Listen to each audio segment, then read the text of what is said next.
Kernel exploits. What is a kernel? Well, kernels are the core of any operating system, including Windows. You can think of it as a layer between the application software and the actual computer hardware.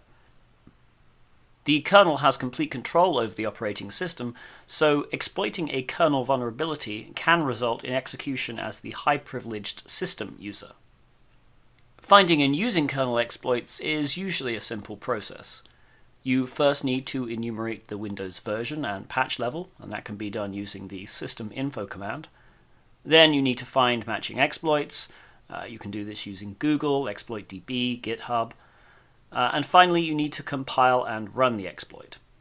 Beware though, because kernel exploits can often be unstable and may be one-shot or cause a system crash. They should often only be used as a last resort for privilege escalation. There are a few tools available to help find kernel exploits.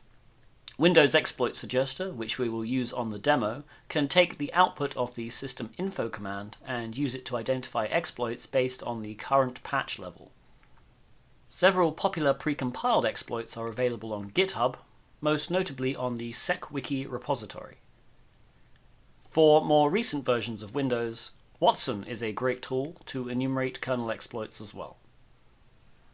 Since the version of Windows 10 we're using in the course is usually pretty well patched, I am using a Windows 7 VM for this kernel exploit demo. Unfortunately, Microsoft don't appear to supply free Windows 7 VMs for testing anymore. However, this demo will show you at least the steps you can take to identify potential kernel exploits.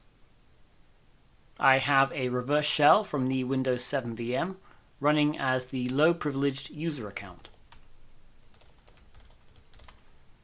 As you can see, I'm only a member of the users group. First, I'm going to save the output from the system info command to a file on my Kali SMB server.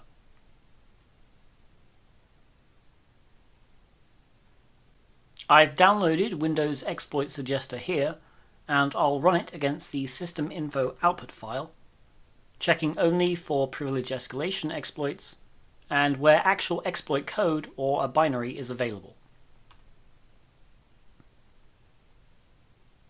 We'll get a lot of results. To make this easier, the first thing I do in these cases is cross-reference the results with any known binaries, such as SecWiki's Windows Kernel Exploits project on GitHub. If we don't find any matches, we'll have to go through the list and check out any ExploitDB exploits to see if we can compile and run them. Luckily for us, we do get a match. It should be CVE 2018 8120.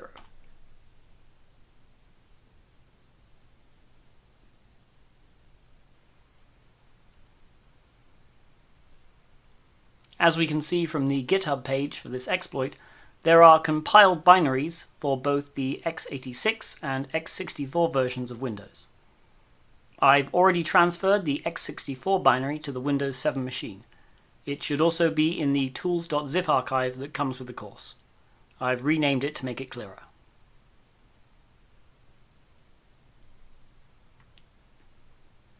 All we need to do now is start up another listener and then run the exploit in our original shell, providing it with the program we want to execute, which in this case is our reverse shell again.